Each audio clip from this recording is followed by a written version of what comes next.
Sir মনে হয় আজকে এক্সাম নেওয়ার কথাটা ভুলে গেছে, ভালোই হয়েছে। স্যার স্যার কি হয়েছে বলো? না আসলে আপনি তো কালকে বলেছিলেন আজকে ইংরাজি পরীক্ষা নেবেন। হ্যাঁ তাই তো, এখানে দেখছি শুধুমাত্র তোমারই পড়াশোনায় মন আছে। Thank you sir. ধুট। তোমার আবার কি হলো? বইটাকে ওরকম করছো কেন?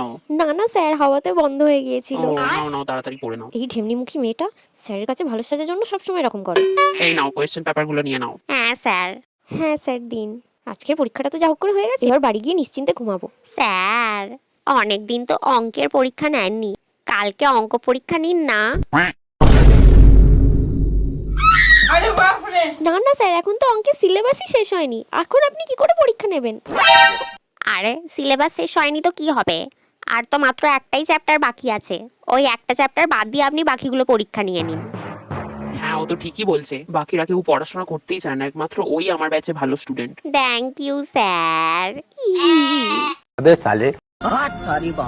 তোমার আবার কি হলো? না না স্যার, বারবার হাওয়াতেই পড়ে যাচ্ছে বইটা। এই ঢেমনিমুখী মেয়েটা কোনোদিনও শান্তি দেবে না। কালকে অঙ্ক পরীক্ষা, পড়ে আসবে ভালো করে। কিন্তু স্যার, সবাই যদি 100-র মধ্যে 100 না পাও তাহলে তোমাদের খবর আছে। আমার সাথে পাঙ্গা নিতে এসছে, নে বোঝ ঠেলা।